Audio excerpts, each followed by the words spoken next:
Das ist mein Sauerteig. Mein Sauerteig begleitet mich jetzt schon zwischen 8 und 10 Jahren. Genau sagen kann ich es nicht mehr.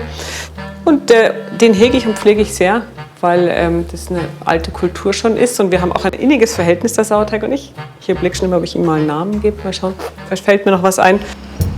Eine außergewöhnliche Reise. 6 Landfrauen besuchen sich gegenseitig auf ihren Höfen. Immer auf der Suche nach kulinarischen Schätzen und Selbstgemachtem. 2 kommen aus Baden-Württemberg, 2 aus Bayern und 2 aus Nordrhein-Westfalen. Sie laden zum Dinner rund um ihre Spezialitäten, raffiniert zubereitet aus den Produkten ihrer Höfe.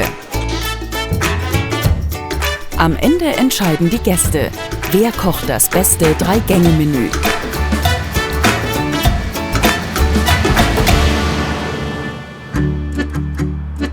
Die vorletzte kulinarische Reise geht nach Puchheim bei München zu Christine Huber. Kräuter spielen an ihrem Hof eine wichtige Rolle. Die Landwirtschaftsmeisterin ist nämlich auch Kräuterpädagogin. Ich mache eine Mischung für den Hühnerstall. Der gehört ausgeräuchert für die Milben, für die Hühnermilben.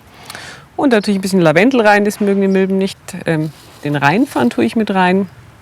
Das mögen die Milben auch nicht. Und dann tue ich noch gerne den Beifuß dazu.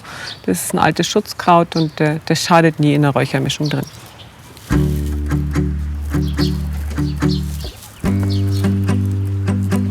Kräuter sind meine Leidenschaft. Die kann man für alles nutzen. Die kann man zum Essen nehmen, die kann man zum Räuchern nehmen, die kann man zum Aromatherapie nehmen, die kann man hier die Bachblüten. Also es ist echt, die sind überall einsetzbar und schön sind sie ja auch. Also so ein getrockneter Kräuterbusch ist ja was Schönes auch fürs Auge. Tatsächlich ist ja früher auf den Höfen viel geräuchert worden. Also das kennt man kaum noch, wenn ich was von Räuchern erzähle, kommen die Leute denken immer an Fisch und Fleisch. Aber das Räuchern von Ställen als Reinigung, als Schutz, auch gegen Krankheiten, war früher ganz normal. Für mich ist das Schöne an den Kräutern, dass die so vielseitig einsetzbar sind und dass man immer mehr wieder drauf kommt, dass was früher gemacht wurde, gar nicht so schlecht war. Ne? Also wir sind ja ein bisschen abgekommen von Traditionen, von Brauchtum, von auch Volksheilkunde, was wurde überliefert. Und ich finde es total spannend, das wieder zu entdecken und auch wieder einzuführen. Und ich finde es gerade bei uns am Hof besonders schön, weil ich mich da so richtig ausleben kann. Christine kocht auch gern mit wilden Kräutern. In ihrem 3-Gänge-Menü will sie die Landfrauen damit überraschen. Natürlich freue ich mich am meisten drauf, dass ich Ihnen meinen Hof zeigen darf und präsentieren darf. Aber auch wünsche ich mir, dass ich vielleicht ein bisschen was von meiner Leidenschaft für die Kräuter weitergeben kann und dass ich sie ein bisschen anstecken kann mit dem Kräutervirus. Am Kreuthof bauen die Hubers Getreide- und Sojabohnen an. 2018 haben sie den Hof auf Bio umgestellt. Wir essen gerne gut und hochwertige Lebensmittel. Wir möchten auch solche produzieren. War bei uns nicht ganz so einfach, weil wir ein relativ großes Gebiet im Wasserschutzgebiet drin haben. Und da ist die Umstellung nicht ganz so einfach, aber auch das konnten wir lösen. Und als wir uns dann durchgerungen haben und es gemacht haben, waren wir total froh und haben es auch noch nicht einen Tag bereut, dass wir umgestellt haben. Zum Geburtstag viel Glück, zum Geburtstag viel Glück. Zum Geburtstag, liebe Josephine, zum Geburtstag viel Glück. Jetzt bloß aus. Josephine feiert heute ihren 18. Geburtstag. Ihr Bruder Xaver ist 21 und ihre Schwester Freya 22 Jahre alt. Nicht aus. So. Jetzt bleibt's aus. Ja, okay. Ich mag auch an, das Männer. So, Banskonietza, was machst du heute? Autofahren. Autofahren? Von der Früh bis auf die Nacht. Ich fahre jetzt erstmal zur Schule, das wird lustig durch die Stadt. Aber es sollte hinbekommen. Langt der Sprit, meinst du? Muss. Schönes Gefühl. Ich denke, jetzt steht sie auf ihren eigenen Beinen. Sie kann Auto fahren, ich muss sie nicht mehr kutschieren. Sie ist zufrieden, weil sie dahin kann, wo sie will, ohne mich. Also ich finde es schön. Freut mich, dass sie 18 ist. Die Kleine. Große. Der Kreuthof der Familie Huber liegt in Puchheim im Landkreis Fürstenfeldbruck. Ein Teil der landwirtschaftlichen Fläche ist abschüssig und schwer zu bewirtschaften. Vor 4 Jahren haben sich die Hubers deshalb entschlossen, hier Rotwild zu züchten. Inzwischen besteht die Herde aus 90 Tieren. Jetzt gibt es endlich was. Ganz nass. Ja. Die Hirsche versorgen sich selbst. Christine und Georg füttern nur zu, damit sie zutraulicher werden. Auf jeden Fall kontrollieren wir hier das Gehege täglich. Schaut dir die an. Es ist nicht anders, wie wenn es Mutterkuhhaltung ist oder Schweine. Du musst schauen, ist Wasser da? Geht es den Tieren gut? Ist irgendwas? Kontrolle vom Zaun. Also der Zaun muss ja wirklich gut halten. Ist genauso wie eine andere Nutztierhaltung.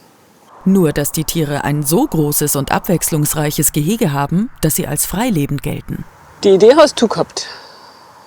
Du hast schon lange davon gesprochen, dass ihm das gefallen würde, so eine Rotwildherde. Aber Ideen kann man ja viele haben. Die Umsetzung kam dann, als der Xaver eben gesagt hat, er möchte gerne Metzger lernen. Und dann haben wir gesagt, das wird ja dann gut zum Betrieb passen.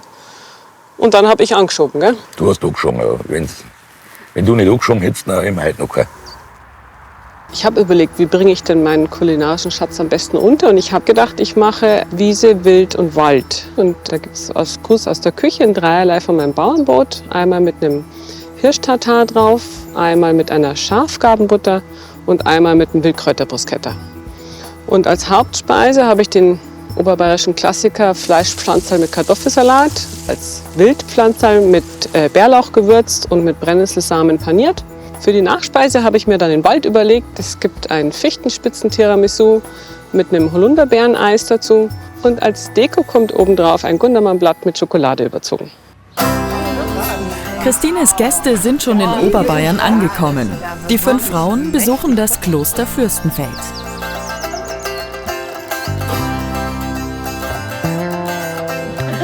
Kathi kommt aus Niederbayern. Anna lebt in Oberschwaben.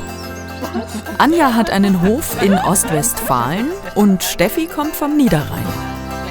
Aus dem Schwarzwald ist Christine angereist. Die heutige Gastgeberin hat den Frauen den Klostergarten empfohlen. Das war bestimmt mal der richtige Kräutergarten. Er mutet schon ein bisschen herbstlich an. Ja. Oder?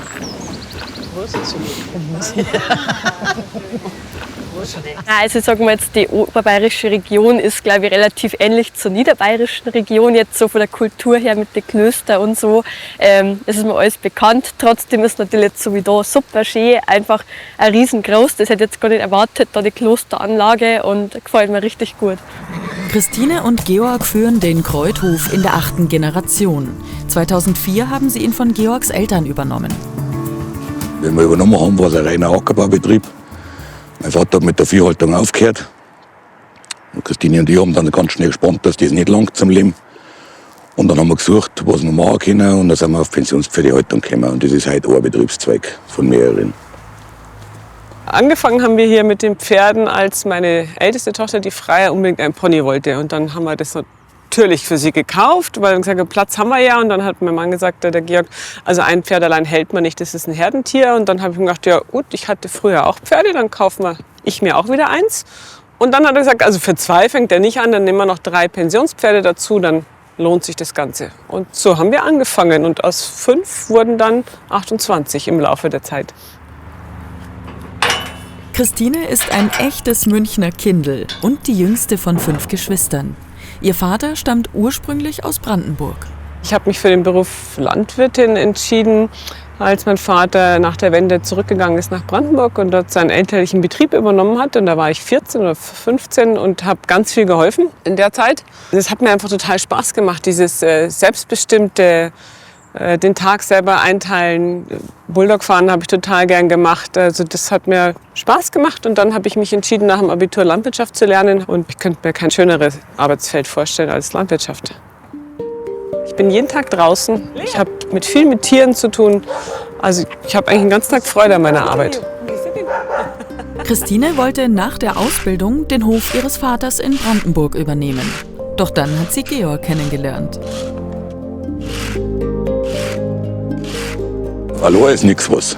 Und allein kannst du so einen Betrieb auch gar nicht führen, oder das haut nicht hin. Du musst zu zweit sein, und wenn deine Frau natürlich mitzieht, ist das das Schönste, was es gibt. Gell? Mein Mann ist für mich der Fels in der Brandung. Also Wenn irgendwas ist, ist mein Mann immer da. Da kann ich immer alles abladen. Der fängt viel für mich auf. Und dann ist er unglaublich geschickt in allen Dingen. Also egal, ob es um Reparaturen geht, um Sachen, die er für die Kinder bauen sollte, das kann er alles. Und das mag ich total gerne an ihm. Seit 29 Jahren sind die beiden ein Paar. Kennengelernt haben wir zwei uns auf dem Lehrbetrieb. Also ich kam als neuer Lehrling auf den Betrieb und er war eigentlich schon fertig, der Georg. Er war schon Ende des 3. Lehrjahres und hat noch 14 Tage länger ausgeholfen, um mich quasi einzuarbeiten. Und ja, da hat es dann ziemlich schnell gefunkt und hat bis heute gehalten. Ja, erstens war es ein sauberes Mal, oder ist es heute noch. Hat mir gleich gefallen. Und das Zweite ist natürlich, wir haben dann gleich zusammen geschafft, miteinander gearbeitet. Und dann habe ich gleich gesehen, hoppala, da ist was los. Also die kann hingelangen und das hat einfach alles passt. Von Anfang an? Ja. Ja. Das Rotwild darf nur außerhalb der Schonzeit von Ende Juli bis Anfang Februar geschossen werden.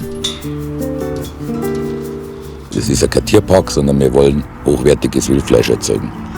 Und natürlich müssen wir dann Tiere entnehmen. In der Regel versuchen wir vor der Brunft alle männlichen, außer unseren Hirschen Franz Josef, zu entnehmen. Und auch sämtlichen Zuwachs, also auch weibliche Schmaltiere, werden in der Saison rausgeschossen. Also es bleiben nur die Alttiere und der Hirsch und die Kälber übrig.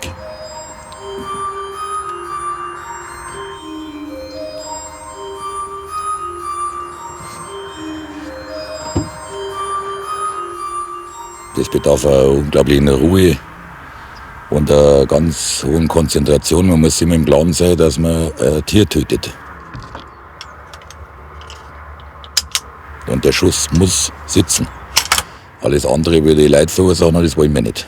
Und deswegen immer höchste Konzentration.